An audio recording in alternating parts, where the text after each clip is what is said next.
Et je les ai trouvées très puissantes. Je les ai dites à voix haute ce matin, et je le fais tous les jours. Et donc je sais qu'ils sont puissants, mais je n'ai jamais pensé pourquoi ils sont puissants, et comment ce subconscient fonctionne. Et je me demandais si je pouvais avoir votre avis là-dessus. Les moines utilisent des affirmations depuis toujours. Mantras comme on les appelle en sanskrit. Nous utilisons ces perles pour chanter, et les gens disent que ce sont des perles de prière. Mais actuellement, oui, on pourrait dire que ce sont des perles de prière, mais ce sont plutôt comme des perles d'affirmation. Et on les utilise pour programmer notre subconscient. Donc, quand nous chantons sur chaque perle, nous chantons une affirmation. Je suis heureux, ou je suis confiant. Et nous répétons le même chant encore et encore. Et il y a 108 perles ici. Donc vous pouvez imaginer comment votre subconscient est programmé. Eh bien, c'est juste un chant encore et encore. Donc je suis heureux ou je suis confiant que vous avez répété 108 fois. Avec les affirmations, 3 ingrédients sont nécessaires. Un choix concis de mots positifs, une visualisation claire et un sentiment correspondant.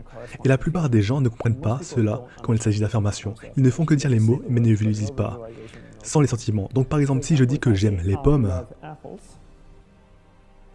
choix concis de mots positifs. Maintenant, quand je dis le mot « je », mon esprit sait que je parle de moi. Quand je dis le mot « j'aime », mon esprit sait que j'aime. Il aime ça, il adore ça.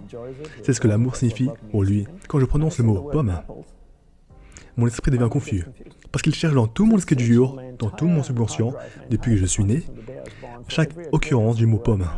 Pomme rouge, pomme verte, pomme jaune, pomme Honeycrisp, pomme rouge délicieuse, pomme Fuji, Washington à pomme, Apple MacBook Pro, MacBook Air, Apple Watch, iWatch, iPhone. De quelle pomme parle-t-il? Je n'ai aucune idée, n'est-ce pas? Donc les mots ne suffisent pas. Voilà pourquoi nous avons la visualisation. Alors quand je dis que j'aime les pommes et que je visualise une pomme rouge vif, mon esprit se dit « Oh, c'est de quoi il parle? J'adore les pommes. » Il aime les pommes rouges vives. C'est un type de pomme particulier. C'est une pomme Washington ou Honeycrisp qui a une petite teinte jaunâtre. Donc, c'est pourquoi les mots et la visualisation sont importants. Ensuite, ressentir. Ressentir, c'est de l'émotion. L'émotion, c'est une énergie. Et vous, connaissez le célèbre scientifique Tesla? Il avait cette belle phrase qui encapsule la philosophie hindoue vraiment bien. Il a dit que pour trouver les secrets de l'univers, pensez en termes d'énergie, de fréquence et de vibration. Donc, pour trouver les secrets de l'univers, pensez en termes de vibration, de fréquence et d'énergie. Tout est composé d'énergie, qui vibre à une certaine fréquence. Alors, chaque chaîne a des molécules et d'atomes qui vibrent à une certaine fréquence, ce qui les lie ensemble pour créer une certaine matière. Alors, ce que nous croyons, c'est que si votre subconscient est rempli d'habitudes qui vibrent à une certaine fréquence, la colère peut vibrer à 20 kHz, le bonheur à 30 kHz, je ne sais pas, ce sont juste des chiffres, je donne des exemples de chiffres. Mais tout vibre à une certaine fréquence. Et si vous pouvez aller dans votre subconscient et créer une habitude, infusez-le avec de l'énergie qui vibre à une certaine fréquence, vous pouvez attirer des choses de même nature.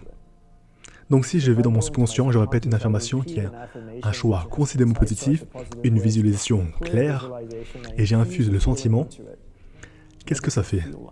Et ça commence à vibrer dans mon subconscient avec cette fréquence. Maintenant, elle attire quelque chose de similaire. Une vibration, une fréquence similaire vers elle. Je vais donc vous donner un exemple très simple. Un garçon sort avec une fille, ils sortent ensemble pendant 2 ans. Ils ont une super relation intime. Ils se séparent. Un garçon passe du temps avec ses amis pour cimenter la relation. La fille le fait, vous savez, avec du chocolat, shopping, vinothérapie, avec ses amis pendant 6 mois. Enfin, elle se dit, ok, je passe à autre chose. Elle recommence à faire des rencontres. Qui attire-t-elle dans sa vie? Assez souvent, un gars similaire, un homme similaire. Vous avez une personne différente, mais avec la même vibration, le même type de personne. Et beaucoup de personnes viennent vers moi et me disent, je continue d'attirer le même type de personne dans ma vie. Une chose commune que j'entends tout le temps. Pourquoi? Parce que quand vous sortez avec quelqu'un, John sort avec Sue. Ils ont 2 ans de relation. Sue a des vibrations, des expériences émotionnelles qui vibrent à la fréquence de John dans son subconscient. Ils terminent ensemble et l'expérience vibre encore à la fréquence de John dans son subconscient. Et maintenant, si elle sort, qui est-ce qu'elle attire? Un autre John, nommé Peter, a une fréquence similaire. Et cela se produit Donc l'énergie ne sait pas faire la différence entre ce qui est bon pour vous et ce qui ne l'est pas. C'est juste de l'énergie pour que... Et si vous savez comment le subconscient marche et que vous savez le programmer en utilisant des informations, avec un choix considérément positif, une visualisation claire, un sentiment correspondant, le sentiment étant le plus important, l'énergie réelle qui attire, alors vous pouvez attirer à vous, attirer dans votre vie tout ce que vous désirez.